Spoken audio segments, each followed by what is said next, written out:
Drama के start में हम हमारी हीरोइन वी को देखते हैं जो कि भाग रही होती है क्योंकि उसके पीछे कुछ गुंडे पड़े थे। वो गुंडे उसे घेर लेते हैं और उससे कहते हैं कि ये फ़ाइल हमें दे दो, लेकिन वी वो फ़ाइल देने के लिए तैयार नहीं थी, जिसकी वजह से वो लोग उसे हिट कर देते हैं। तभी वहाँ पर जी आती है और वी को देखकर कहती है कि ये सब कुछ क्या हो रहा है। वी उससे कहती है कि तुम इस फाइल को ले जाओ और जाकर मेरे हस्बैंड को दे देना। तो जी उस फाइल को लेकर चली जाती है। नेक्स्ट सीन में वी को एक होटल रूम में दिखाया जाता है। उसकी कंडीशन काफ़ी ख़राब होती है और जैसे ही उसे होश आता है वो बहुत ही शॉक्ड होती है क्योंकि उसके रूम में एक अननोन बंदा भी होता है। वी को तो कुछ समझ नहीं आ रहा होता कि आखिर वो यहाँ पर आई कैसे। इससे पहले कि वो उस बंदे से कुछ पूछती, वो बंदा वहाँ से भाग जाता है क्योंकि वहाँ पर वी का हस्बैंड साव और जी आ जाते हैं। साव उस पर चिल्लाने लगता है कि तुम मुझे चीट कैसे कर सकती हो। वी कहती है कि मुझे तो पता भी नहीं कि मैं यहाँ पर आई कैसे, लेकिन साव उसकी एक भी बात नहीं सुनता और कहता है कि हमारी शादी को इतना टाइम हो चुका है, तुम मुझे ऐसे धोखा कैसे दे सकती हो। साथ ही तुमने मेरी कंपनी को भी धोखा दिया है, हमारे इंपॉर्टेंट सीक्रेट को तुमने किसी और को बेच दिया। वी कहती कि मैंने ऐसा कुछ भी नहीं किया है, मैंने तो उस फाइल को जी को दे दिया था। तो जी कहती है कि तुम ये कैसी बातें कर रही हो, तुमने तो मुझे कोई भी फाइल नहीं दी है। वी साहु को एक्सप्लेन करने की बहुत कोशिश करती है, लेकिन साहु उसकी कोई भी बात नहीं सुनता और गुस्से से उसे छाटा लगा देता है और अपनी रिंग निकाल कर कहता है कि मैं तुमसे अपनी शादी तोड़ रहा हूँ, और रिंग फेंक कर वहाँ से चला जाता है, जिससे कि वी को बहुत ही ज़्यादा हर्ट होता है। जिसके बाद वी याद करती है कि जिस टाइम उसका मिसकैरेज हुआ था तब साहु ने उसका कितना ध्यान रखा था और कहा था कि मुझे बेबी की ज़रूरत नहीं है, बस मैं तुम्हारे साथ अपनी पूरी लाइफ बिताना चाहता हूँ। नेक्स्ट सीन हमें 6 साल बाद का दिखाया जाता है जहाँ पर वी बहुत बड़ी स्टार बन चुकी थी। तभी वहाँ पर उसका बेटा चीची आता है और कहता है कि मॉम यहाँ पर खाना बहुत ही अच्छा था, आपको भी यहाँ का खाना टेस्ट करना चाहिए। तभी वहाँ पर वी की असिस्टेंट आ जाती है और कहने लगती है कि मैडम साहु ग्रुप के हेड आए हैं जो कि आपसे मिलना चाहते हैं, जो कि चाहते हैं कि आप उनके प्रोडक्ट का प्रमोशन करें। जो सुनकर वी को साहु की याद आती है। नेक्स्ट सीन में वी अपना वीडियो शूट कर रही होती है, तभी वहाँ पर साहु जी के साथ आता है। जैसे ही जी यहाँ पर वी को देखती है तो वो उसके पास जाकर उसकी इंसल्ट करने लगती है और उसे चीप कहती है, जिस पर वी कहती है कि अगर मैं चीप हूँ तो तुम लोग अपने प्रोडक्ट के प्रमोशन के लिए मेरे पास क्यों आए हो।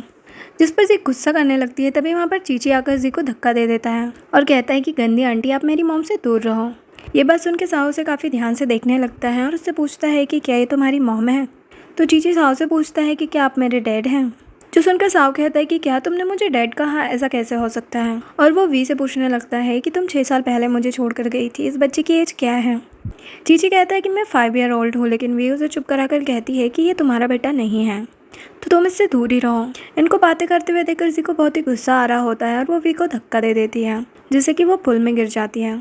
उसे बचाने के लिए साहु भी कूद जाता है और उसे बाहर निकालता है। ये देखकर जी को और भी ज़्यादा गुस्सा आ रहा होता है, लेकिन तभी जी के पास कॉल आती है कि उनकी कंपनी बहुत ही लॉस में जा रही है। जो सुनकर वो बहुत ज़्यादा परेशान हो जाती है। साहु वी से पूछता है कि क्या तुम ठीक हो। वी कहती कि मैं ठीक हूँ, लेकिन अच्छा होगा कि तुम मुझसे दूर ही रहो। नेक्स्ट सीन में कंपनी में साहु और वी एक दूसरे से टकरा जाते हैं। साहु का फ़ोन नीचे गिर जाता है तो वी उसे उठाकर देने लगती है। साहु पूछता है कि तुम मेरी कंपनी में क्या कर रही हो। वी कहती है कि आपकी कंपनी ने ही मुझे कांटेक्ट किया है ताकि मैं आपकी कंपनी के प्रोडक्ट का प्रमोशन कर सकूं। साहु कहता है कि तुम्हें 6 साल हो गए हैं कंपनी को छोड़े हुए, तो क्या तुम्हें ये सब कुछ करना आता होगा। वी कहती है कि मुझे अपना काम अच्छे से आता है, लेकिन तुम्हें तो अपना सेलफ़ोन भी संभालना नहीं आता, तो तुम्हें अपना सेलफ़ोन संभालना चाहिए, ना कि मेरे काम में दखल करना चाहिए। जो सुनकर साहु अपना फ़ोन लेकर गुस्से से वहाँ से चला जाता है। यहाँ पर वी के साथ चीची भी होता है, जो पूछता है कि मॉम, क्या ये सच में मेरे डैड हैं। अगर ये मेरे डैड है तो इनमें तो बहुत ही गुस्सा है, मुझे बिल्कुल पसंद नहीं आया। वी उसे चुप कर आती है और कहती है कि ऐसी बातें नहीं करते हैं। तभी चीची कहता है कि मॉम, मैंने आपके लिए एक ब्लाइंड डेट फिक्स की है। मुझे एक अंकल मिल गए हैं जो कि आपके साथ ब्लाइंड डेट पर जाने के लिए तैयार है। जो सुनकर वी कहती है कि तुम भी ना क्या क्या करते रहते हो, अभी हमें मीटिंग में जाना है। नेक्स्ट इन मीटिंग का होता है जहाँ पर जी बहुत ही परेशान होती है क्योंकि उनकी सेल्स काफ़ी नीचे जा रही होती हैं। तभी वहाँ पर वी आती है। उसे देखकर जी को बहुत ही गुस्सा आता है। वो कहती है कि ये सिर्फ एक एक्ट्रेस बन चुकी है, ये हमारी क्या हेल्प करेगी बिजनेस में। लेकिन वी कहती है कि तुम्हें पहले मेरे प्लान्स देख लेना चाहिए, और वो अपनी फाइल साहु को दिखाती है। साहु कहता है कि ठीक है, मैं तुम्हें एक मौका देता हूँ, अगर तुम्हारी वजह से हमें फ़ायदा हुआ तो हमारी डील डन हो जाएगी। और यहाँ पर दोनों एक दूसरे के साथ कॉन्ट्रैक्ट साइन कर लेते हैं। नेक्स्ट सीन में हम वी को चीची के साथ देखते हैं, जो कि साहु की कंपनी के प्रोडक्ट का प्रमोशन कर रही होती है। ये सब देखकर साहु सोचता है कि क्या ये हमारे लिए फ़ायदेमंद होगा, और कहता है कि मुझे इन्हें डिनर के लिए पूछना चाहिए। तभी वहाँ पर चीची आकर कहता है कि मेरी मॉम आपके साथ कहीं नहीं जाएगी क्योंकि वो आज ब्लाइंड डेट पर जा रही है। जो सुनकर साहु पूछता है कि तुम्हारी मॉम किसके साथ जा रही है डेट पे। चीची बताता है कि मेरी मॉम उनके साथ जा रही है, जो कि चैंग होता है, जो कि आकर चीची को उठा लेता है। साहु बहुत ही जेलस होता है, सोचता है कि अच्छा तो आजकल तुम चैंग के साथ हो। चैंग साहु से कहता है कि मुझे नहीं लगता कि वी तुम्हारे साथ कहीं भी जाने वाली है, क्योंकि अब वो मुझे डेट करने वाली है।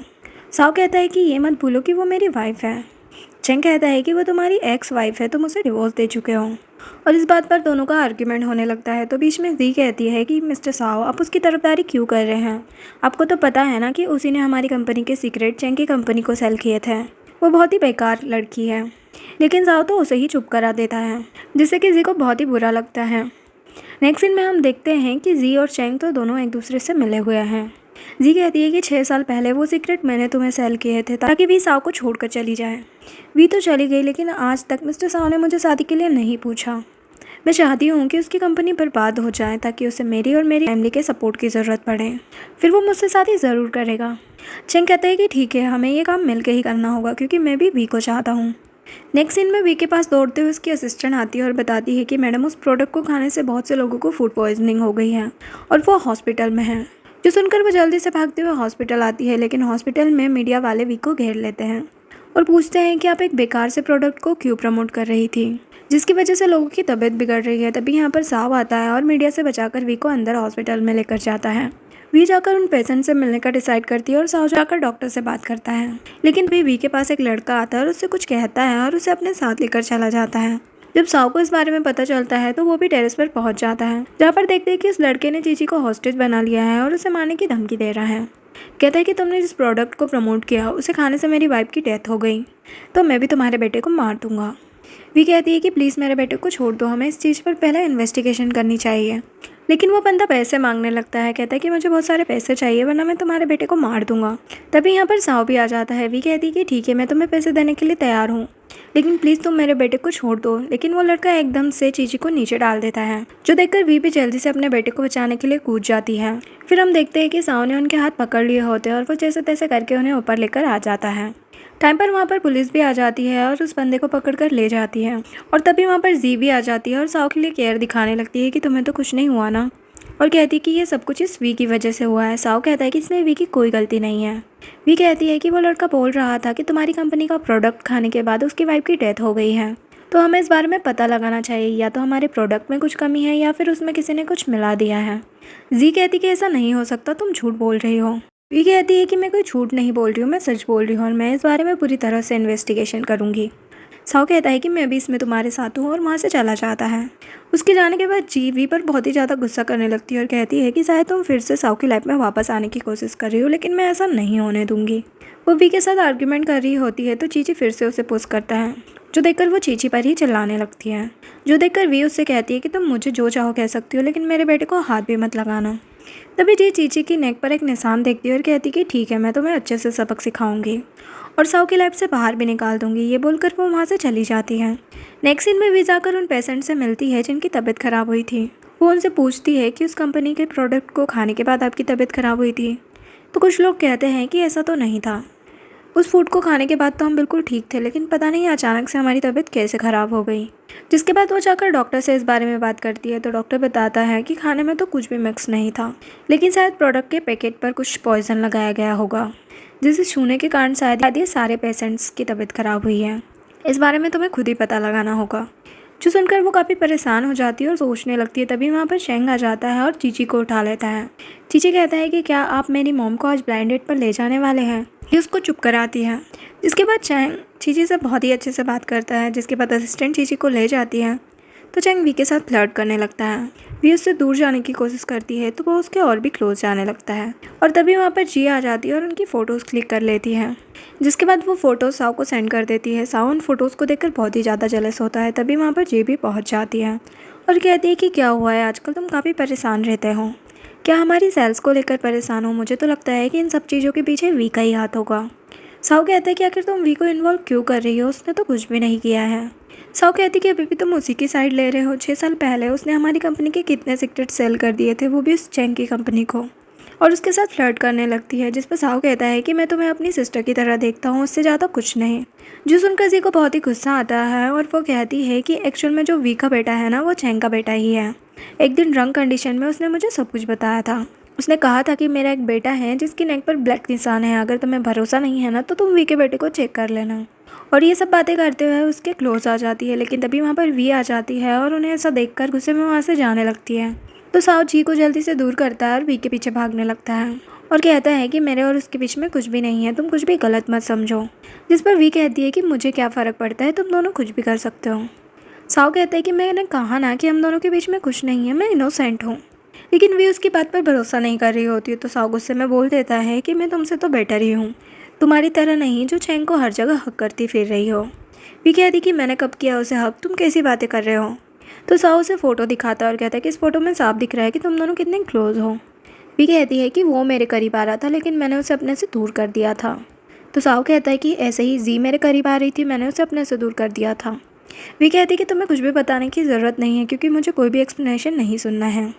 साओ कहता है कि ऑफकोर्स तुम क्यों सुनोगी, अगर तुम इसके साथ चक्कर नहीं चला रही हो तो तुम्हारा पहले तो चक्कर रह ही चुका है, तुम मुझे पहले तो चीट कर ही चुकी हो। जो सुनकर वी को बहुत ही गुस्सा आता है और कहती है कि मैंने तुम्हें कभी चीट नहीं किया, और गुस्से में उसे चाटा मारने वाली होती है, जो देखकर साओ डर जाता है। लेकिन वी उसे चाटा तो नहीं मारती, लेकिन गुस्से से उसके पैर पर किक मारकर वहाँ से जाने लगती है। तो साओ चिल्लाता है कि तुमने मुझे हर्ट कर दिया है। जो सुनकर वी रुकती है और पूछती है कि क्या ज़्यादा ज़ोर से लग गई। साओ कहता है और नहीं तो क्या, अगर तुम मुझे मारोगी तो लगेगी ही ना, आखिर मैं भी एक इंसान ही तो हूँ, कोई स्टैच्यू थोड़ी ना। जिस पर वी कहती है कि तुम यही डिज़र्व करते हो। साओ कहता है कि वैसे तुम मुझसे मिलने क्यों आई थी ये बताओ। कहती है कि डॉक्टर ने बताया है कि उस फूड में तो कोई पॉइजन मिक्स नहीं था, लेकिन पैकेजिंग पर कुछ लगा हुआ था जिसकी वजह से वो सारे बीमार पड़ गए हैं।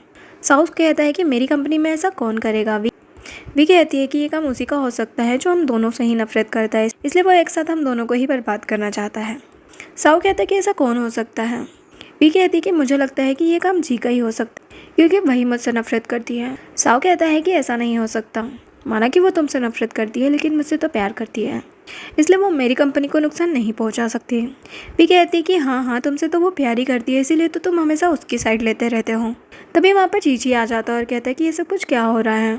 साओ चीची को प्यार से अपने पास बुलाता है। चीची कहता है कि आपने मेरी और मेरी मॉम की जान बचाई थी, इसलिए मैं आपको थैंक्स कहने आया हूँ, और मुझे लगता है कि आप मेरी मॉम को पसंद करते हैं, तो मैं आपको एक मौका दे सकता हूँ मेरी मॉम के साथ ब्लाइंड डेट पर जाने के लिए। जो सुनकर साओ कहता है कि क्या तुम्हारी मॉम ब्लाइंड डेट पर जा रही है। चीची कहता है कि हाँ, इसीलिए तो मैंने अंकल चैंग को चुना था, वो भी मेरी मॉम के साथ ब्लाइंड डेट पर ही जा रहे हैं। जो सुनकर साओ सोचने लगता है इसका मतलब कि चैंग वी का हस्बैंड और चीची का फादर नहीं हो सकता, वरना उसके साथ ब्लाइंड डेट पर जाने की क्या ज़रूरत थी। तभी वी चीची को डांटने लगती है कि ये सब कैसी बातें कर रहे हो तुम, और कहती है कि अब हमें यहाँ से चलना चाहिए। लेकिन वो दोनों जाते उससे पहले यहाँ पर साओ की मॉम आ जाती है और वी को देखकर कहने लगती है कि बहुत टाइम के बाद मिल रहे हैं हम लोग। लेकिन उन्हें देखकर भी घबराने लगती है कि कहीं साओ की मॉम उन्हें डांटे ना। जिसके बाद साओ की मॉम चीची को देखकर उससे बात करने के लिए जाती है, लेकिन वी और साओ को ऐसा लगता है कि उसे डांटेंगे, इसलिए उन्हें रोक रहे होते हैं। साओ की मॉम उनसे कहती है कि तुम दोनों चुप करो, देखो ना ये कितना क्यूट बच्चा है, इसका बेटा है ये। वी बताती है कि ये मेरा बेटा है। जिसके बाद मॉम वी से कहती है कि मुझे तुमसे कुछ बात करना है, तुम मेरे साथ चलो, और उसे वॉशरूम में लेकर चली जाती है। उनके पीछे पीछे साओ और चीची भी आ जाते हैं और दोनों चुपके से बात सुनने की कोशिश करते हैं। चीची कहता है कि शायद आपकी मॉम मेरी मॉम को डांट रही होंगी। साओ कहता है कि ऐसा नहीं हो सकता, मुझे सुनना होगा कि वो लोग क्या बातें कर रहे हैं। अंदर वे भी घबराई हुई होती है कि शायद मॉम उसे डांटेंगे, लेकिन मॉम तो उसे बिल्कुल भी नहीं डांटती, बल्कि कहती है कि मैंने तुम्हें बहुत मिस किया, मैं तुमसे कब से मिलने की कोशिश कर रही थी। और कहती है कि क्या तुम मुझे अपना ऑटोग्राफ दे सकती हो, क्योंकि मैं तुम्हारी बहुत बड़ी फ़ैन हूँ। जो सुनकर वे भी स्माइल करने लगती है और उन्हें ऑटोग्राफ दे देती है। मॉम कहती है कि इस बारे में तुम साओ को मत बताना, क्योंकि मैं थोड़ी ओल्ड हो गई हूँ ना, अगर उसे इस बारे में पता चलेगा तो मेरा मजाक बनाएगा। वी कहती है कि आप चिंता मत कीजिए, मैं किसी को नहीं बताऊंगी। मॉम कहती है कि चलो मैं तुमको साओ का एक सीक्रेट बताती हूँ। मॉम उसके कान में कुछ कहती है, जो बात सुनकर वी एकदम से चिल्ला देती है। जो सुनकर साओ तुरंत ही अंदर आ जाता है और अपनी मॉम से कहने लगता है कि मॉम प्लीज़ आप वी को मत मारिए, उसकी कोई गलती नहीं है हमारी कंपनी के लॉस में। मॉम कहती कि तुम्हें क्या लगता है कि मैं इसको मारूंगी, तुम बिल्कुल पागल हो, ये कि अगर वो वहाँ से चली जाती है।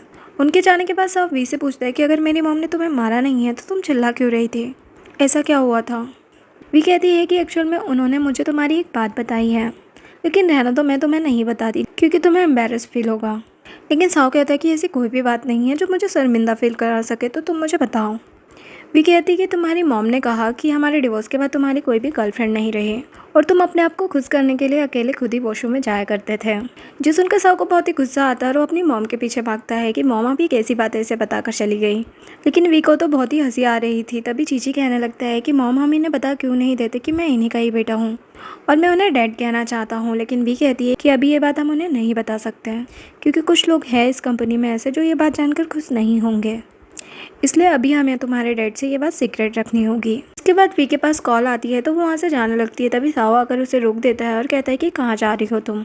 वी बताती है कि कल मैं लाइव ब्रॉडकास्टिंग करने वाली हूँ। मुझे उसी की तैयारियाँ करनी है ताकि मैं सभी को एक्सप्लेन कर सकूँ कि इन सब चीज़ों के पीछे हमारा कोई हाथ नहीं था। साओ कहता है कि मैं भी तुम्हारे साथ उस लाइव ब्रॉडकास्टिंग में बैठूंगा, लेकिन वी मना कर रही होती है। साओ कहता है कि तुम मना क्यों कर रही हो, इससे मैं तुम्हारी हेल्प कर पाऊंगा। वी कहती है कि ऑलरेडी 6 साल पहले तुम मेरी बहुत हेल्प कर चुके हो। तुमने बिना कुछ सुने और सोचे समझे मुझे उस टाइम पर डिवोर्स दे दिया था। साओ कहता है कि तुमने भी उस टाइम पर मुझे चीट किया था। अगर तुम मुझसे माफ़ी मांग लेती तो शायद दोबारा मैं तुम्हारे साथ रिलेशनशिप में आ जाता। वी कहती है कि मैंने उस टाइम पर भी तुम्हें कोई चीट नहीं किया था। तभी बीच में चीची कहने लगता है कि अंकल मैं बहुत ही थक गया हूँ, क्या आप मुझे गोद में उठा सकते हैं। साओ कहता है कि क्यों नहीं, लेकिन उसी टाइम पर वो उसके नेक पर उस ब्लैक निशान को देख लेता है, जिसे देखकर उसे जी की बात याद आती है। नेक्स्ट सीन में जब साओ ब्रॉडकास्टिंग के लिए जा रहा होता है तभी जी आ जाती है और कहती है कि मैं तुम्हें कुछ दिखाना चाहती हूँ। उसे कुछ फाइल्स दिखाती है और कहती है कि इस सब के पीछे हमारी कंपनी का हाथ नहीं बल्कि वी का ही हाथ है, क्योंकि वो इस कॉन्ट्रैक्ट को कैंसिल करने के बाद हमसे कुछ पैसे लेना चाह रही है, इसीलिए वो ये सब ड्रामा कर रही है। जो सुनकर साहब बहुत ही शॉक्ड होता है। साथ ही जी उसे एक वीडियो भी दिखाती है और कहती है कि देखो, जिसने उसके बेटे को किडनैप किया था वो तो उसे पहले से ही जानती थी, तो वी ने ही उसके साथ मिलकर ये प्लान बनाया होगा। और साथ ही ये भी भड़काती है कि तुम्हें तो पता चल ही गया होगा ना कि जो वी का बेटा है एक्चुअल में वो चैंग का बेटा है। जिसके बाद साओ चैंग को कॉल करके पूछता है कि क्या वी का बेटा तुम्हारा ही बेटा है। तो चैंग कहता है कि हाँ, वो मेरा ही बेटा है। तो साओ गुस्से से पूछता है कि तुम्हारे दोनों के बीच में ये सब कुछ कब स्टार्ट हुआ था। चैंग कहता है कि जब उसका फर्स्ट मिसकैरेज हुआ था और तुम्हारी वजह से वो प्रेग्नेंट नहीं हो पा रही थी, उसी टाइम पर हम लोग रिलेशनशिप में आ गए थे। ये बात जानकर साओ को बहुत ही ज़्यादा गुस्सा आने लगता है कि वी उसे पहले से ही चीट कर रही थी। साओ ये बोलकर जाता है कि अब मैं उसे नहीं छोड़ूंगा। नेक्स्ट सीन लाइव ब्रॉडकास्टिंग का होता है जहाँ पर साओ और वी दोनों ही बैठे होते हैं, जहाँ पर उन्हें खुद को इनोसेंट प्रूव करना था। लेकिन जी के भड़काने के बाद साओ तो बहुत ही ज़्यादा गुस्से में होता है और वी को गलत समझ लेता है और सारे ब्लेम वो वी पर ही डाल देता है। लेकिन वी को तो समझ नहीं आ रहा होता कि ये सब कुछ क्या हो रहा है। वो तुरंत ही उस लाइव ब्रॉडकास्टिंग को रुकवा देती है और साओ से पूछती है कि ये सब कुछ क्या है। साओ कहता है कि पहले तुम मुझे बताओ कि आखिर तुम पैसों के लिए मुझे ऐसे चीट क्यों कर रही थी। तुम इस कॉन्ट्रैक्ट को बीच में तोड़ना चाहती हो ताकि तुम्हें मुझसे ज़्यादा पैसे मिल सके। जो सुनकर भी बहुत ही शॉक्ड होती है और कहती है कि मुझे तो पता भी नहीं था कि इस कॉन्ट्रैक्ट को तोड़ने पर इतने ज़्यादा पैसे मिल सकते हैं। साओ कहता है कि तुम्हें सच में नहीं पता था। वी कहती है कि हाँ, मुझे नहीं पता था। तुमने बहुत कुछ कर दिया, मुझे समझ नहीं आ रहा है कि तुम कर क्या रहे हो। और उसकी तबीयत भी बिगड़ रही होती है। तभी वहाँ पर असिस्टेंट आकर बताती है कि मैडम, पुलिस स्टेशन से कॉल आया था, वो लोग आपको उस पर्सन से मिलवाना चाहते हैं जिसने आपके बेटे को पकड़ा था। तो वी जाने लगती है, लेकिन उसकी तबीयत ख़राब होती है। तो साओ कहता है कि मैं भी तुम्हारे साथ चलूँगा। नेक्स्ट दिन पुलिस स्टेशन का होता है जहाँ पर साओ उस बंदे से पूछता है कि तुमने किसके कहने पर वी के बेटे को किडनैप किया था और इतने सारे पैसों की डिमांड की थी उस दिन। तो वो बंदा बताता है कि इस सब में मैडम वी का कोई हाथ नहीं है, मुझे तो एक अननोन नंबर से कॉल आया था और उसी ने बताया था कि आपकी कंपनी का खाना खाने के बाद ही मेरी वाइफ की तबीयत ख़राब हुई थी और उसकी डेथ हो गई, तो मुझे आपसे बहुत सारे पैसे मांगने चाहिए ताकि बाद में वो पैसे मेरे और उसके बीच में डिवाइड हो जाए। ये सब सुनने के बाद साओ को क्लियर हो जाता है कि इस सब में वी का तो कोई हाथ ही नहीं है। वो बिना मतलब ही वी को गलत समझ रहा था। जब साओ उस नंबर को चेक करता है तो उसे पता चलता है कि ये तो उसी की कंपनी का कॉन्टैक्ट नंबर है। इसलिए ऑफिस में आने के बाद वो उस कॉन्टैक्ट नंबर को सर्च करता है, लेकिन फिर भी उसे नहीं पता चलता कि किसने कॉल किया होगा। तभी वी कहने लगती है कि तुमने मुझ पर बहुत ब्लेम लगा दिया है और साथ में मेरी इंसल्ट भी बहुत करा दी है। अब मैं जा रही हूँ फिर से एक लाइव ब्रॉडकास्टिंग करने ताकि मैं सबको क्लियर कर सकूँ कि मैंने कुछ भी नहीं किया है। साओ कहता है कि मैं भी तुम्हारे साथ चलूंगा और तुम्हारी मदद करूंगा। वी गुस्से से कहती है कि तुम ऑलरेडी मेरी बहुत मदद कर चुके हो, अब मुझे तुम्हारी और कोई मदद नहीं चाहिए। साओ कहता है कि इसमें मेरी कोई गलती नहीं थी, जो वीडियो और प्रूफ मैंने देखे थे उसके हिसाब से तो यही लग रहा था कि ये सब कुछ तुमने किया है। वी पूछती है कि तुम्हें वो वीडियो किसने दिखाया था। वो बताता है कि मुझे वो वीडियो जी ने दिखाया था। वी कहती है कि वो वीडियो तो हॉस्पिटल का था, तो वो वीडियो जी को कैसे मिल सकता है। वो लोग सोचने लगते हैं। तभी साओ कहता है कि उस हॉस्पिटल में तो 50% शेयर चैंग के है, तो कहीं चैंग जी से मिला हुआ तो नहीं है। वी कहती है कि नहीं, चैंग तो बहुत अच्छा लड़का है, वो ऐसा नहीं कर सकता है। साओ कहते हैं कि हाँ, तुम तो उसे अच्छा ही समझोगी क्योंकि वो तुम्हारा फ्रेंड जो है और तुम उसके साथ ब्लाइंड डेट पर भी तो जाने वाली हो। वी कहती कि तुम बेकार की बातें कर रही हो। तभी वहाँ पर मॉम और चीची आ जाते हैं। आते ही मॉम साओ पर चिल्लाने लगती है कि तुम इस तरह से सबके सामने वी की इंसल्ट कैसे कर सकते हो, तुमने लाइव ब्रॉडकास्टिंग में ये सब क्या ड्रामा कर दिया। मॉम की बात सुनकर साओ कहता है कि आपको कैसे पता चला कि मैंने इसकी इंसल्ट की थी, क्या आप भी इसकी फ़ैन और इसके वीडियोस देखती हैं। मॉम कहती कि नहीं, ऐसी बात नहीं है। तभी बीच में वी कहती है कि आई थिंक इन्हें न्यूज़ से पता चला होगा। मॉम कहती कि हाँ, न्यूज़ से ही पता चला। साओ कहता है कि मॉम, वो सब कुछ एक गलतफहमी थी जो कि अब दूर हो चुकी है। और वो वी से कहता है कि मैं तुम्हें घर ड्रॉप कर देता हूँ। जो सुनकर मॉम कहती है कि बड़ी अच्छी बात है, अपनी मॉम को तो तुमने कभी घर ड्रॉप नहीं किया। और देखो अपनी एक्स वाइफ की तुम्हें कितनी चिंता है। ये बोलकर वो वहाँ से चली जाती है। वी कहती है कि मेरे ख्याल से आपको आपके मॉम के साथ जाना चाहिए, मैं खुद चली जाऊँगी। शायद वो इस बात को लेकर नाराज़ हो गई हैं। साओ कहता है कि वैसे भी मैं अपनी मॉम को ड्रॉप नहीं कर सकता क्योंकि उनके पास उनकी पर्सनल कार और ड्राइवर है। वो सिर्फ ऐसे ही कह रही थी, चलो मैं तुम्हें छोड़ देता हूँ। फिर वो लोग जा रहे होते हैं और कार में डिस्कस कर रहे होते हैं कि अगर चैंग ने ये सब कुछ किया है तो पहले हमें उसके खिलाफ कोई एविडेंस ढूंढना होगा, तभी हम उसे ब्लेम कर पाएंगे। भी कहता है कि हम उससे सच कैसे बुलवाएंगे। साओ कहता है कि कुछ ना कुछ तो करना ही होगा। तभी पीछे से चीची कहता है कि मैं आपकी इस काम में मदद कर सकता हूँ। वी उसे ऐसा करने से मना करती है, लेकिन साओ कहता है कि नहीं, तुमने बिल्कुल सही कहा है, तुम उसके पास जाओगे तो उसे बिल्कुल भी शक नहीं होगा। जो सुनकर वी कहने लगती है कि अजीब बाप है, देखो कैसी बातें सिखा रहा है अपने बेटे को। और वो चीची को लेकर वहाँ से चली जाती है। तो साओ सोचने लगता है कि क्या अभी वी ने मुझे चीची का डैड कहा, क्या सच में मैं उसका फादर हूँ। नेक्स्ट सीन में वी चीची को लेकर चैंग की कंपनी में जाती है और उससे कहती है कि मुझे कुछ काम है, तो क्या कुछ टाइम के लिए तुम चीची का ध्यान रख सकते हो। चैंग कहता है क्यों नहीं, मैं इसका अच्छे से ध्यान रखूँगा। चीची कहने लगता है कि मुझे बहुत नींद आ रही है तो मैं सो जाता हूँ, और सोफे पर जाकर लेट जाता है। इधर साहब पुलिस स्टेशन में होता है और उस लड़के से कहता है कि उस बंदे को कॉल करो और उससे कहो कि तुम्हें पैसे मिल गए हैं और तुम उससे मिलना चाहते हो। जब वो लड़का कॉल करता है तो वो कॉल चैंग के पास ही आती है। चैंग पहले चेक करता है कि चीची सोया है या नहीं। जब उसे कंफर्म हो जाता है कि चीची सो चुका है तो फिर वो कॉल अटेंड करता है। वो लड़का कहता है कि मुझे पैसे मिल गए हैं, अगर तुम्हें आधे पैसे चाहिए तो तुम्हें मुझसे मिलना होगा। चैंग कहता है कि वो लोग तुम्हें पैसे नहीं दे सकते, तुम मुझे पागल बना रहे हो, और उसे मिलने से मना करता है। तो वो लड़का गुस्से से कहने लगता है कि मैं जानता हूँ कि तुमने क्या किया है और मेरे पास तुम्हारे खिलाफ सबूत भी है, और उसे धमकाने लगता है। तो जो सुनकर चैंग कहता है कि ठीक है, मैं तुमसे मिलने ज़रूर आऊँगा, लेकिन फ़िलहाल तुम अपना मुंह बंद रखना। जैसे ही चैंग कॉल रखता है चीची उठ जाता है। तो चैंग कहने लगता है कि क्या तुमने कुछ सुना, मैं कॉल पे बात कर रहा था। चीची कहते कि नहीं, मैंने तो कुछ भी नहीं सुना। तभी चैंग का ध्यान जाता है चीची के गले में लॉकेट पर। चैंग उससे पूछता है कि ये क्या है। चीची बताता है कि ये मुझे मेरी मॉम ने दिया है। चैंग को डाउट होता है कि इसमें कोई रिकॉर्डर हो सकता है, इसीलिए वो उसे तोड़ देता है, जो देखकर चीची बहुत ही रोने लगता है। तभी वहाँ पर वी आ जाती है और कहती है कि क्या हुआ, ये इतना क्यों रो रहा है। चीची कहने लगता है कि देखो ना, अंकल ने मेरा टॉय तोड़ दिया जो आपने मुझे आज दिया था। वी कहती है कि तुमने ये क्या किया चैंग। चैंग कहता है कि मुझे लगा इसमें कुछ है इसलिए मैंने तोड़ दिया। जो सुनकर वी घबरा जाती है और कहती है कि तुम भी कैसे बातें कर रहे हो, इसमें क्या हो सकता है। और जल्दी से चीची को लेकर वहाँ से चली जाती है और जाकर साओ से कहती है कि उसने तो उस लॉकेट को तोड़ दिया, लेकिन उसमें तो कुछ भी नहीं था। साओ कहता है कि तुम्हें क्या लगा था कि मैं उसमें रिकॉर्डर रखूँगा, मैंने उसमें रिकॉर्डर रखा ही नहीं था, और मैंने ये बात चीची को भी नहीं बताई थी ताकि वो नेचुरल एक्टिंग कर सके उसके सामने। भी पूछती है कि तो फिर तुमने रिकॉर्डर कहाँ रखा था। तो वो चीची की पॉकेट से रिकॉर्डर निकालता है और कहता है कि अब हमारे पास प्रूफ है तो हम उसे ब्लेम कर सकते हैं कि उसने हमारे साथ धोखा किया है। वी कहती है कि तुम्हारी प्रॉब्लम तो सॉल्व हो गई, लेकिन मुझे भी अपनी प्रॉब्लम सॉल्व करनी है। साओ कहता है कि मैं भी तुम्हारे साथ उस लाइव ब्रॉडकास्टिंग में बैठूंगा और सबको सच बताऊंगा। नेक्स्ट सीन में दोनों लाइव ब्रॉडकास्टिंग करते हैं और सबको बता देते हैं कि हम में से किसी की भी गलती नहीं है, बल्कि किसी और ने ही हमें फंसाने की कोशिश की है। यहाँ पर चीची भी ये सब कुछ देख रहा होता है और फिर अपने असिस्टेंट से कहता है कि दी मुझे बहुत ही नींद आ रही है, तो प्लीज़ आप मुझे घर ले चलो। तो असिस्टेंट उसे गोद में उठाकर वी को बताकर चली जाती है। जिसके बाद वी और साओ अकेले रह जाते हैं। तो यहाँ पर साओ वी के साथ फ्लर्ट करने लगता है और उससे डिनर के लिए पूछता है। वी कहती है कि मैं कल सोच कर बताऊँगी, फ़िलहाल तो मुझे हेडेक हो रहा है। तो साओ उसे मसाज देने लगता है। वी कहती कि ये काम तुम्हें अभी भी अच्छे से आता है। साओ कहता है कि हाँ, मैं पहले से ही काफ़ी अच्छी मसाज कर लेता हूँ, और वो ऐसा कहते हुए अचानक से उसे किस भी कर देता है। जिसके बाद वो लोग जब ऑफिस से निकल रहे होते हैं तो वहाँ पर जी आ जाती है और गुस्से में वी पर हाथ उठाने की कोशिश करती है, लेकिन वी उसे रोक देती है और उल्टा उसी को चाटा लगा देती है। जब जी दोबारा से हाथ उठाने की कोशिश करती है तो उसके हाथ को पकड़ लेता है साओ। वो कहने लगती है कि साओ तुम इसे सपोर्ट कैसे कर सकते हो, इसकी वजह से हमारी कंपनी को कितना नुकसान हुआ है। साओ कहता है कि इसमें इसकी कोई भी गलती नहीं है, तुम मुझे बताओ कि तुम्हें वो वीडियो कहाँ से मिला था जो तुमने मुझे दिखाया था हॉस्पिटल वाला। जी कहने लगती है कि वो तो मुझे किसी ने मेल किया था, लेकिन मैंने उस मेल आईडी को डिलीट कर दिया है। वी कहती कि तुम कुछ भी कहो, लेकिन मुझे अच्छे से पता है कि तुम्ही ने ये सब कुछ किया है।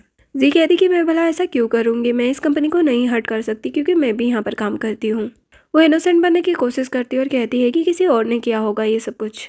तो साओ कहने लगता है कि शायद ये सही कह रही है, ये हमारी कंपनी को नहीं हर्ट कर सकती क्योंकि ये भी तो इतने टाइम से हमारे साथ काम करती आ रही है। और फिर कहते हैं कि चलो मैं तुम्हें घर छोड़ देता हूँ। तो वी कहती है कि रहने दो, तुम अपनी जी को ही संभालो क्योंकि तुम्हें तो उसी पे भरोसा है। साओ कहता है कि तुम कैसी बातें कर रही हो, मैं चल रहा हूँ ना तुम्हारे साथ। जी उसे पकड़ कर कहती है कि तुम इसके साथ मत जाओ, तुम मुझे घर पर छोड़ दो, लेकिन साओ उसे मना कर देता है। तो वो खुद ही नीचे गिर जाती है और ड्रामा करने लगती है कि मेरे पैर में मोच आ गई है। तो साहू उसे उठाने लगता है, जो देखकर वी को बहुत ही गुस्सा आता है और वो वहाँ से चली जाती है। वी को जाता देखकर साहू तुरंत ही जी को नीचे गिरा देता है और वी के पीछे जाता है, जो देखकर जी को बहुत ही गुस्सा आता है। कहती है कि मैं तुम्हें नहीं छोड़ूंगी, तुम मुझसे फिर से मेरे प्यार को छीनने की कोशिश कर रही हो। इधर वी जारी होती है तो साहू उसके पास आता है, लेकिन रास्ते में वी को अजीब सा फील हो रहा होता है। साहू से पूछता है कि तुम्हें क्या हुआ है। वी कहती है कि 6 साल पहले रात के अंधेरे में मुझ पर अटैक किया गया था, मुझे वही सब याद आ रहा है। साहू कहता है कि क्या तुम पर अटैक किया गया था, कब और किसने। वी बताती है कि उस टाइम पर मुझसे उन लोगों ने फाइल छीनने की कोशिश की थी, लेकिन मैंने उनको फाइल नहीं दी तो उन्होंने मुझ पर अटैक किया था, और उसके बाद तुमने मुझे होटल रूम में पाया। मुझसे ना कुछ पूछा ना मेरी कोई बात सुनी, बस तुमने मुझे वहाँ पर देखा और मुझे डिवोर्स देकर चले गए। जो जानकर साहू को बहुत ही बुरा लगता है और वो कहता है कि इसका मतलब कि तुमने हमारी कंपनी के सीक्रेट चेक को नहीं सेल किए थे, बल्कि वो तुमसे छीने गए थे। वी कहती कि हाँ, उन्हें छीनने की कोशिश की गई थी मुझसे। जो सुनकर साहू को अपनी गलती रियलाइज़ होती है तो वो उससे माफ़ी मांगने लगता है। वी कहती कि अब कुछ भी कहने का कोई फ़ायदा नहीं है, क्योंकि अब बहुत लेट हो चुका है, अब हमारे बीच कुछ नहीं हो सकता है। साहू कहता है कि मुझे पता है कि तुम एक बार मुझसे प्यार कर चुकी हो और दोबारा फिर से मुझसे प्यार करोगी, और मुझे एक मौका ज़रूर दोगी। नेक्स्ट सीन में भी अपनी कंपनी में काम कर रही होती है, तभी वहाँ पर चीची आता है और पूछता है कि मॉम, कल आपके और अंकल के बीच में क्या हुआ था, प्लीज़ मुझे बताओ। वी कहती कि तुम कैसी बातें कर रहे हो। चीची कहता है कि कल तो मैं जानबूझकर सोने का नाटक करके असिस्टेंट को घर लेके चले गया था, ताकि आप दोनों को एक दूसरे के साथ टाइम मिले, लेकिन लगता है कि आपने कल भी कुछ नहीं किया। वी कहती कि आखिर तुम्हें ये आइडियाज़ आते कहाँ से हैं। चीची कहता है कि मॉम, मैं बहुत स्मार्ट हूँ, इसीलिए आपको और डैड को एक करना चाहता हूँ। पर चैंग बुके लेकर आता है, जिसे देखकर वी घबराने लगती है और अपने बेटे को प्रोटेक्ट करने लगती है। चैंग कहता है कि तुम्हें डरने की ज़रूरत नहीं है, मैं तो तुम्हारे लिए एक गुड न्यूज़ लाया हूँ। वी कहती है कि तुम्हें तो पुलिस स्टेशन में होना चाहिए था, क्योंकि तुम्ही ने तो वो सब कुछ किया है हमारे साथ। चैंग कहता है कि मुझे फंसाया गया है, मैंने कुछ भी नहीं किया है। जिस बंदे ने मेरा नाम लिया था मैंने उसे ज़्यादा पैसे दे दिए, तो उसने सारा ब्लेम अपने ऊपर ही ले लिया, इसलिए पुलिस ने मुझे छोड़ दिया। चैंग कहता है कि मैं तुम्हें एक वीडियो दिखाना चाहता हूँ। वो उसे जी का वीडियो दिखाता है। जी साओ के बेडरूम में होती है और वहाँ पर उसने वीडियो बनाया होता है। चैंग कहने लगता है कि तुम्हें क्या लगता है कि साओ बहुत अच्छा इंसान है और तुम्हारे लायक है? नहीं, सिर्फ वो तुम्हें पागल बना रहा है। एक्चुअल में तो वो जी के साथ है और तुम्हारा सिर्फ यूज़ कर रहा है, इसलिए मेरी एडवाइस है कि तुम उससे दूर रहो। और ये बोलकर वहाँ से चला जाता है।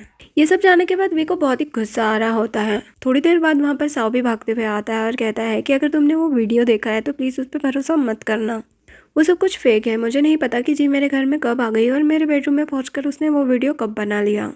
वी कहती कि साओ, मुझे तुम्हारी कोई बात नहीं सुननी है, तुम यहाँ से चले जाओ। वैसे भी मैंने अपनी आंखों से सब कुछ देख तो लिया है, और तुम क्या चाहते हो कि मैं तुम्हारी बातों पर भरोसा करूँ? साओ कहता है कि मैं इनोसेंट हूँ, प्लीज़ मुझ पर भरोसा करो। वी कहती कि 6 साल पहले तुमने मुझ पर भरोसा किया था जब मैंने कहा था कि मैं इनोसेंट हूँ। तुमने तो उसी बात पर भरोसा किया था ना जो तुमने देखा था, तो मैं भी उसी बात पर भरोसा करूँगी जो मैंने देखा है।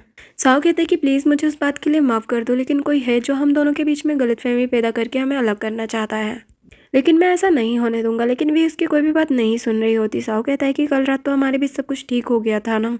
वी कहती कि शायद मुझे उस बारे में फिर से सोचना होगा। जो सुनकर वो जाने लगता है, लेकिन जाने से पहले उससे पूछता है कि क्या तुम मुझे बता सकती हो कि चीची का फादर कौन है। वी कहती कि तुम ये क्यों पूछ रहे हो। साओ कहता है कि अगर चैंग उसका फादर है तो शायद मैं उसे छोड़ने की कोशिश करूं, लेकिन अगर वो चीची का फादर नहीं है तो मैं उसे जान से मार दूंगा, क्योंकि वही ये सब कुछ कर रहा है। जो सुनकर वी उससे कहती है कि शायद अब तक तुम मुझे पहचान ही नहीं पाए हो, तो मैं तुमसे कुछ नहीं कहना चाहती हूँ। तो फिर साओ वहाँ से चुपचाप चला जाता है। जिसके बाद वी के पास उसकी असिस्टेंट आती है और बताती है कि साओ कंपनी के साथ हमने जो कॉन्ट्रैक्ट किया है वो लोग ऐसा ही कॉन्ट्रैक्ट किसी और कंपनी के साथ कर रहे हैं। जो जानकर वी को बहुत ही गुस्सा आता है और वो जी के पास जाती है और कहती है कि ये तुम क्या कर रही हो। जी कहती है कि मैंने तो कुछ भी नहीं किया है। वी उसे कहती कि तुम जानती भी हो कि तुम्हारा ऐसा करने से इस कंपनी को कितना नुकसान हो सकता है, और साथ ही तुम मेरे कॉन्ट्रैक्ट को भी तोड़ रही हो। अगर तुम ऐसा करती हो तो तुम्हें पूरे 2 मिलियन मुझे देने होंगे इस कॉन्ट्रैक्ट को कैंसिल करने से पहले। जी कहती कि मैं तुम्हें कुछ नहीं दूंगी, तुम्हें जो करना है तुम कर सकती हो। तभी वहाँ पर जाओ कि मॉम आ जाती है और कहती है कि क्या चल रहा है यहाँ पर। तो जी जाकर मॉम से कहने लगती है कि देखो ना, ये मुझसे पैसे मांग रही है, ये तो यहाँ पर वापस ही सिर्फ पैसों के लिए आई है। वी कहती है कि मैं इससे कोई पैसे नहीं मांग रही हूँ, मैंने सिर्फ इससे कहा है कि अगर ये कॉन्ट्रैक्ट बीच में तोड़ती है तो इससे मुझे पैसे देना होगा। वी की बात सुनकर मॉम कहने लगती है जी से कि ये तुम क्या कर रही हो। जी कहती कि मैं इसे हटा रही हूँ क्योंकि इसकी वजह से हमारी कंपनी को ऑलरेडी काफ़ी ज़्यादा नुकसान हो चुका है, तो फिर हम इसके साथ कॉन्ट्रैक्ट क्यों रखें। तो मॉम बड़े प्यार से कहने लगती है कि बात तो तुम सही कह रही हो, इसकी वजह से हमारी कंपनी को नुकसान तो बहुत हुआ है। और कहती है कि जी मैं जानती हूँ कि तुम मेरे बेटे को पसंद करती हो और मैं भी चाहती हूँ कि मेरा बेटा तुमसे ही शादी करे, क्योंकि तुम ही मेरे बेटे के लिए परफेक्ट हो। मॉम की ये बातें सुनकर वी को बहुत ही बुरा लगता है, लेकिन मॉम की बातें सुनकर जी बहुत ज़्यादा खुश होती है कि आंटी तो मुझे पहले से ही एक्सेप्ट कर रही है, और कहती कि आंटी आपने बिल्कुल सही कहा, अगर साउ मुझसे शादी कर लेगा तो फिर मेरी फैमिली भी उसे सपोर्ट करेगी, तो फिर हमें ऐसी लड़की की कोई ज़रूरत नहीं है। वी कहती है कि ठीक है, ऐसी बात है ना, तो तुम मुझे मेरे पैसे दे दो, मैं यहाँ से चली जाऊँगी। साउ की मॉम कहने लगती है कि तुम तो जानती हो ना वी, कि फ़िलहाल तो हम लोग क्लोज में ही चल रहे हैं, तो अभी हम तुम्हें इतने पैसे नहीं दे पाएंगे। और जी से कहती है कि ऐसा करो, तुम दे दो। जी कहती कि आंटी मैं इतने पैसे कहाँ से दे पाऊंगी। वी कहती कि अगर तुम पैसे नहीं दे सकती तो इस कॉन्ट्रैक्ट को कैंसिल करो जो तुम किसी और के साथ करने जा रही हो, और जाकर पब्लिकली मुझसे माफ़ी मांगो। लेकिन जी ऐसा करने से मना कर रही होती है, तो साव की माम उसे समझाने लगती है और कहती कि मुझे पता चला है कि तुमने मॉर्निंग में एक न्यूज़ वायरल की है, मैं जानना चाहती हूँ कि वो सच है या फिर झूठ। जो सुनकर जी थोड़ी घबरा जाती है और कहती कि आंटी आप ये क्या बोल रही हैं, वो सच ही है। जो सुनकर मॉम कहती है कि ये तो अच्छी बात है, तो एक काम करो, तुम जाकर मीडिया में बता दो कि तुम और साव शादी करने वाले हो। जो सुनकर जी बहुत ही खुश हो जाती है और वहाँ से चली जाती है। उसके जाने के बाद मॉम वी से कहती है कि मुझे अच्छे से पता है कि उसने जो कुछ भी किया है वो सब कुछ गलत है, और मैं जी को बिल्कुल भी पसंद नहीं करती हूँ। जिसके बाद वो उसे एक पेन ड्राइव देती है और कहती है कि तुम्हारे काफ़ी सारे सवालों के जवाब तुम्हें इसमें मिल जाएंगे, और इसकी मदद से तुम जी को साव की लाइफ से बाहर भी निकाल पाओगी। और मैं चाहती हूँ कि तुम फिर से मेरे बेटे की लाइफ में वापस आ जाओ, क्योंकि मेरा बेटा तुमसे बहुत प्यार करता है। नेक्स्ट सीन में साव को देखते हैं, जो जैसे ही ऑफिस से बाहर निकलता है तो रिपोर्टर्स उसे घेर लेते हैं और पूछने लगते हैं कि क्या आप मैडम जी से शादी करने वाले हैं। तभी वहाँ पर जी भी आ जाती है और कुछ अनाउंस करने की कोशिश करती है, लेकिन साव उसे रोककर अंदर लेकर चले जाता है और उस पर गुस्सा करने लगता है और कहता है कि तुमने ये बेकार के फ़ोटो कहाँ से वायरल कर दिए, मैंने तो तुम्हारे साथ ऐसे कोई भी फ़ोटो क्लिक नहीं करवाए, तुम झूठ क्यों बोल रही हो सभी से, अभी जाकर सबको सच बताओ। तो जी कहती है कि मुझे कुछ भी सच बताने की ज़रूरत नहीं है, हम दोनों शादी कर लेते हैं, उसके बाद सब कुछ ठीक हो जाएगा। साव कहता है कि ये तुम क्या बकवास कर रही हो, मैं भला तुमसे शादी क्यों करने लगा, ना तो मैं तुमसे प्यार करता हूँ और ना ही कभी शादी करूँगा। जी कहने लगती है कि जब आंटी ने मुझे एक्सेप्ट कर लिया है तो तुम क्यों नहीं कर लेते हो। जो सुनकर साव बहुत ही हैरान होता है कि मेरी मॉम इस शादी के लिए हाँ कह रही है, वो भी कैसे।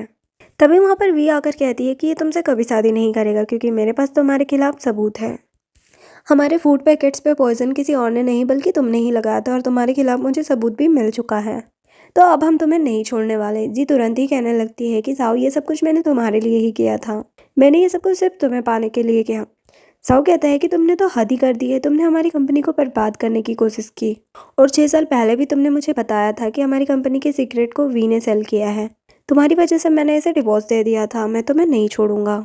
ऐसा कहकर वो दोनों चले जाते हैं रिपोर्टर्स के सामने और उन्हें सब कुछ बता देते हैं कि अभी तक हमारी कंपनी में जो कुछ भी गलत हुआ है वो सब कुछ किया है जी ने। और वो जी को पुलिस को अरेस्ट करवाने लगता है, लेकिन जी को बहुत ही गुस्सा आता है और वो भी से कहती है कि मैं तुम्हें मार दूंगी, जब तुम मर जाओगी तो मुझे मेरा साव मिल जाएगा। और ऐसा कहकर उस पर अटैक करने लगती है, लेकिन बीच में साव आकर उसे रोक देता है और पुलिस से कहता है कि इसे ले जाओ। फिर वो वी से पूछता है कि क्या तुम ठीक हो। वी कहती कि हाँ मैं ठीक हूँ। साव कहता है कि फाइनली सारी प्रॉब्लम सॉल्व हो चुकी है और सारी चीज़ें सामने भी आ गई है, मैं अपने पास के लिए तुमसे माफ़ी मांगना चाहता हूँ और मैं चाहता हूँ कि प्लीज़ तुम मुझे एक मौका दे दो। वी कहती कि फ़िलहाल मेरे पास कोई टाइम नहीं है तुम्हारे लिए, मुझे जाकर अपना काम करना है, आज मैं किसी के साथ लाइव ब्लाइंड डेट पर जा रही हूँ। जो सुनकर साव कहता है कि मैं तुम्हें किसी के साथ ब्लाइंड डेट पर नहीं जाने दूंगा। लेकिन नेक्स्ट सीन में वी एक बंदे के साथ लाइव ब्लाइंड डेट पर होती है और बाहर खड़ा बेचारा साव बहुत ही बेचैन होता है और चीची से कहने लगता है कि तुमने ही आइडिया दिया था ना ये अपनी मॉम को, क्यों दिया तुमने अपनी मॉम को ऐसा आइडिया कि वो अनजान लोगों के साथ ब्लाइंड डेट पर जाए।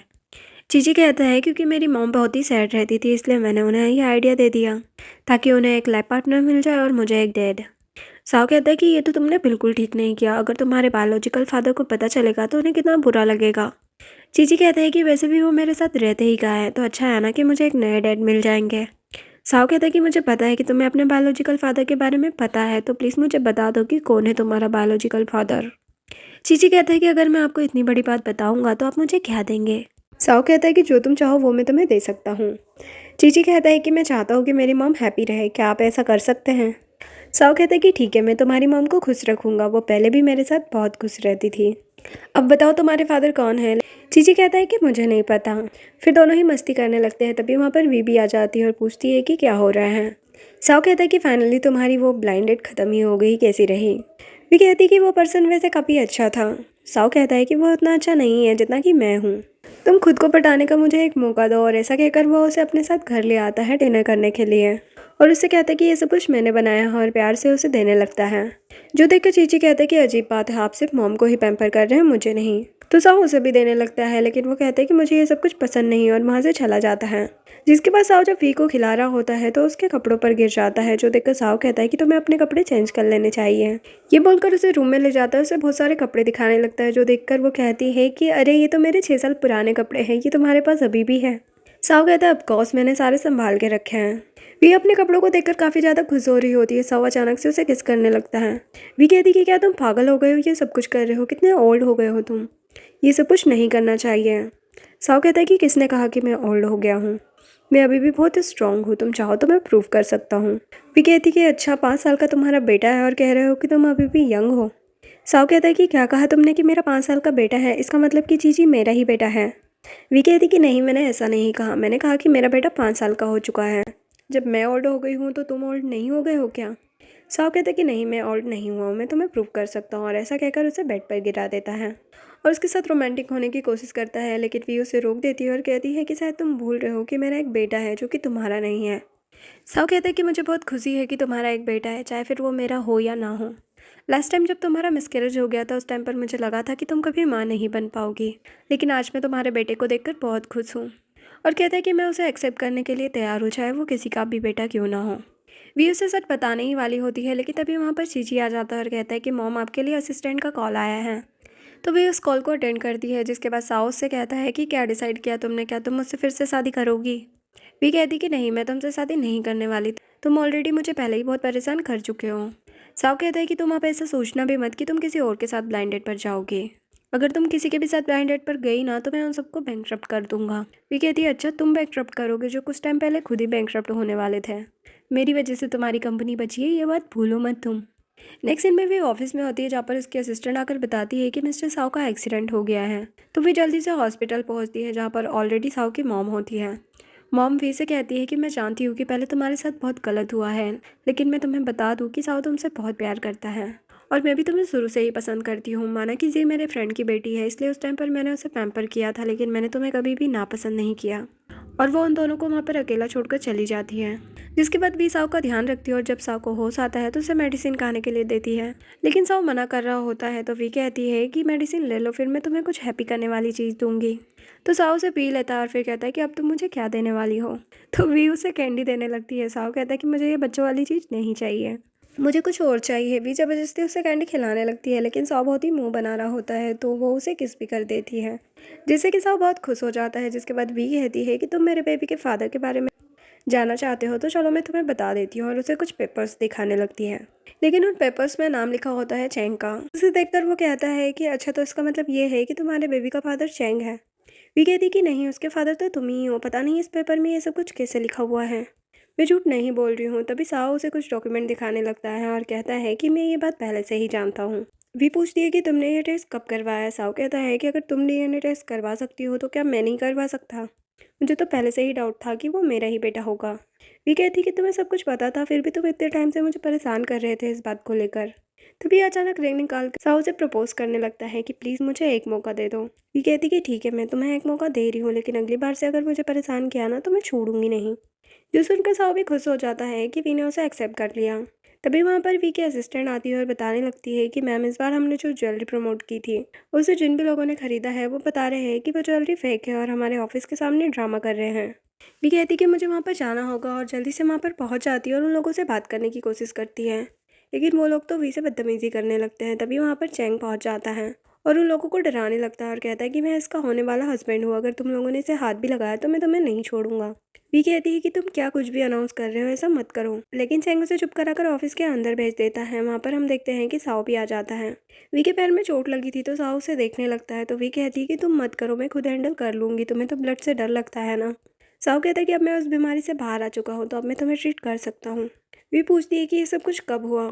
साओ बताता है कि जब तुम्हारा मिसकैरेज हुआ था तो उस टाइम पर मैं तुम्हें टाइम से हॉस्पिटल नहीं पहुंचा पाया था, जिसकी वजह से हमने अपने बच्चे को खो दिया था, और उसी टाइम से मैंने अपनी इस बीमारी का ट्रीटमेंट करवाना स्टार्ट कर दिया था ताकि मैं आगे से तुम्हारा ध्यान रख सकूँ। साओ की बातें सुनकर भी थोड़ी इमोशनल होने लगती है तो साओ से प्यार से किस करता है और कहता है कि टेंशन मत लो, मैं तुम्हारे साथ ही हूँ और हमेशा तुम्हारे साथ रहूँगा। भी कहती है कि मुझे लगता है कि तुम्हारा जो एक्सीडेंट हुआ था उसके पीछे पक्का चैंग का ही हाथ होगा, और मेरी कंपनी में जो कुछ भी हो रहा है इसके पीछे भी मुझे चैंग का ही हाथ लग रहा है। साओ कहता है कि हाँ, हम इस प्रॉब्लम को मिलकर सॉल्व करेंगे। इधर चैंग अपने बंदे से बोल रहा होता है कि हमारे पास जितनी भी ओरिजिनल ज्वेलरी है उसे कहीं और शिफ्ट कर दो ताकि किसी को भी इस बारे में पता न चले। ये सारी बातें सब बाहर खड़ा होकर सुन लेता है। थोड़ी देर बाद जब वो बंदा ऑफिस से बाहर जाता है तो चैंग ऑफिस के अंदर जाता है और उससे कहने लगता है कि तुम ये सब क्या कर रहे हो, और उसके साथ मारपीट भी करने लगता है, लेकिन चैंग कुछ भी एक्सेप्ट करने से मना करता है। साओ कहता है कि अब मैं तुम्हें नहीं छोड़ूंगा और झगड़ा करते हुए उसके पॉकेट में एक ट्रिगर डाल देता है और वहाँ से चला जाता है। जिसके बाद साओ वी को बताता है कि मैंने उसके पॉकेट में एक ट्रिगर डाल दिया है जिसकी मदद से हमें पता चल जाएगा कि उसने ओरिजिनल ज्वेलरी को कहाँ छुपाया है। वी कहती है लेकिन फ़िलहाल मैं अपने कस्टमर से क्या कहूँ, वो लोग तो मुझे ही ब्लेम कर रहे हैं ना, मैं उन्हें कैसे बताऊँ कि उनकी ज्वेलरी फेक है या फिर रियल। तो यहाँ पर इस प्रॉब्लम का सॉल्यूशन चीची दे देता है, जिसे खुश होकर साव गोद में उठा लेता है और कहता है कि सच में मेरा बेटा बहुत ही स्मार्ट है। जिसके बाद वी लाइव ब्रॉडकास्टिंग करती है और अपने कस्टमर को सारी बातें समझा देती है और ये भी समझा देती है कि उन्हें कैसे फेक और रियल ज्वेलरी को डिफाइन करना है। तभी यहाँ पर वी के पास साव आता है और उसे बताता है कि हमें चैंग की लोकेशन पता चल गई है जहाँ पर उसने सारी ज्वेलरीज भी रखी है। अब मैं तुरंत ही पुलिस को इस बारे में बता देता हूँ और मीडिया को भी इस बात की रिपोर्ट दे देता हूँ, जिस वजह से हमें दिखाया जाता है कि चैंग पूरी तरह से बर्बाद हो जाता है। और जब वी ऑफिस से निकल रही होती है तो चैंग उससे बात करने के लिए आता है, लेकिन वी उससे कहती है कि मुझे तुमसे कोई बात नहीं करना है, तुमने बहुत कुछ किया है मेरी लाइफ में अब तक। चैंग कहता है कि मैंने कुछ नहीं किया है, लेकिन वी कहती है कि अब झूठ मत बोलो। तो चैंग हंसने लगता है और कहता है कि ठीक है, अब तुम्हें सब कुछ पता ही चल गया है तो मैं तुम्हारे सामने ज़्यादा अच्छे बनने का दिखावा नहीं करूँगा। और तभी अपने आदमियों से वी पर अटैक करने के लिए कहता है, जिससे कि वी बेहोश हो जाती है और उसे ले जाते हैं। उनमें साव वी को कॉल कर रहा होता है लेकिन उसका कॉल नहीं लग रहा होता है। तभी वहाँ पर साव की मॉम और असिस्टेंट भी आ जाती हैं। असिस्टेंट बताती है कि मैडम तो काफ़ी टाइम से मिसिंग है, जो सुनकर वो लोग काफ़ी परेशान हो जाते हैं और सोचने लगते हैं कि आखिर भी कहाँ गई। तभी उन्हें लगता है कि इसके पीछे चैंग का ही हाथ होगा, तो वो चैंग को ट्रेस करने लगता है और साव को पता चल जाता है कि वो वी को कहाँ लेकर गया होगा। तो वो लोग तुरंत वहाँ के लिए निकल जाते हैं। इधर हम चैंग को देखते हैं जिसने वी को एक रूम में बंद करके रखा होता है और उसे मारकर कहता है कि मैंने तुम्हारा उस टाइम पर साथ दिया था जब तुम्हें तुम्हारे हस्बैंड ने छोड़ दिया था, लेकिन तुम उसके चक्कर में मुझे छोड़ रही हो। और उसके साथ बदतमीजी करने लगता है। वी उसे रोक रही होती है। तो चैंग कहता है कि जब तुम उसे एक बेबी दे सकती हो तो मुझे एक बेबी क्यों नहीं दे सकती हो। इससे पहले कि चैंग कुछ करता वहाँ पर एक बंदा आ जाता है जिसको चैंग ज्वेलरी को बेचकर उससे पैसे लेने वाला था। वी उस बंदे से कहने लगती है कि तुम मुझे आज़ाद कर दो, उसके बाद तुम सारी ज्वेलरी और पैसे ले सकते हो। वी उन दोनों के बीच में झगड़ा कराने की कोशिश कर रही होती है लेकिन इस चीज़ में फेल हो जाती है। चैंग गुस्से में उस पर हाथ ही उठाने वाला होता है, लेकिन वो कहता है कि हमें इस लड़की को मार ही देना चाहिए। इससे पहले कि वो वी को कुछ करते वहाँ पर साव आ जाता है और कहता है कि ऐसा मत करो, तुम लोगों को पैसे ही तो चाहिए, मैं तुम्हें दे दूंगा। साव ने अपनी बातों में उलझा कर उस बंदे को पुलिस से अरेस्ट करवा देता है, लेकिन उसी बीच चैंग यहाँ पर वी की गर्दन पर नाइफ रख देता है और साव से कहने लगता है कि तुम कुछ ज़्यादा ही स्मार्ट बन रहे हो, लेकिन भूलो मत कि तुम्हारी वाइफ मेरे कब्जे में है, मैं इसे मार दूंगा। साव कहता है कि तुम इसे छोड़ दो, तुम्हें जो चाहिए मैं दे दूंगा। चैंग कहता है कि पहले तुम पुलिस से कहो कि वो यहाँ से बहुत दूर चली जाए और तुम मुझे 10 मिलियन भी दोगे। तो साव कहता है कि ठीक है, लेकिन प्लीज़ तुम उसे हर्ट मत करो। तभी वहाँ पर चीची आ जाता है और कहता है कि देखो मैं पैसे लाया हूँ और साथ में वो ज्वेलरी भी लाया हूँ जो आपने चुराई थी। और वो चैंग से कहता है कि अंकल आप तो बहुत अच्छे थे, तो फिर आप इतने गंदे क्यों बन रहे हैं, प्लीज़ आप मेरी मॉम को छोड़ दो। चैंग कहता है कि नहीं, मैं तुम्हारी मॉम को नहीं छोड़ूंगा क्योंकि तुम्हारी मॉम मुझे छोड़ रही है, वो भी साव के लिए। और उससे कहने लगता है कि तुम तो मेरे ही बेटे हो। वी कहती कि नहीं, ये तुम्हारा बेटा नहीं है, बल्कि ये तो साव का बेटा है। चैंग कहता है कि तुम्हें कुछ भी याद नहीं है वी, होटल रूम में तुम जब 6 साल पहले थी तब उस दिन मैं था तुम्हारे साथ, और ये मेरा ही बेटा है। जो बात सुनकर साव भी हैरान हो जाता है और वी भी बहुत शॉक्ड होती है और कहती कि ऐसा नहीं हो सकता। लेकिन चैंग यही कह रहा होता है कि तुमने जो भी रिपोर्ट्स देखी है वो सब फेक है, असलियत में तो ये मेरा ही बेटा है। और बहुत ही नौटंकी करने लगता है। तो साव से समझाता है कि प्लीज़ तुम ऐसा मत करो, तुम यहाँ से चले जाओ, तुम्हें पैसे मिल जाएंगे। लेकिन चैंग उनकी कोई भी बात नहीं सुन रहा होता और कहता है कि मैं तो तुम तीनों को ही मार दूंगा और इस बारे में किसी को भी पता नहीं चलेगा। तो चीची कहता है कि ऐसा नहीं होगा, मैंने लाइव ब्रॉडकास्टिंग कर रखी है और सभी लोग आपको देख रहे हैं। जो सुनकर चैंग बहुत ही घबरा जाता है। लाइव ब्रॉडकास्टिंग में सभी लोग कह रहे होते हैं कि तुम इन्हें छोड़ दो, तो डर के मारे वो नाइफ छोड़ देता है और कहता है कि अब सब कुछ खत्म हो गया है और वहाँ से चला जाता है, जिसे बाहर से पुलिस अरेस्ट करके ले जाती है। जिसके बाद साव वी को खोलता है। वी को तो कुछ समझ नहीं आ रहा होता। वो कहती है कि मुझे नहीं पता कि ये बेटा तुम्हारा है या फिर चैंग का, मैं तो खुद ही कंफ्यूज हो रही हूँ। लेकिन साव उसे बता देता है कि ये बेटा मेरा ही है, मैंने पर्सनली वो टेस्ट करवाया था, तुम चिंता मत करो। जो सुनकर चीची कहता है कि अब कोर्स मॉम, मैं एक अच्छे इंसान का ही बेटा रहूँगा, उस गंदे अंकल का बेटा नहीं हो सकता। साव चीची को देखकर कहता है कि मेरा बेटा बहुत ही समझदार है, देखो उसने अपने मॉम डैड को भी बचा लिया। और दोनों हक करने लगते हैं। सीन 2 हफ्ते बाद का दिखाया जाता है जहाँ पर वी अपने बेटे के साथ काम कर रही होती है। तो साव आकर कहता है कि आज का तुम्हारा क्या प्रोग्राम है।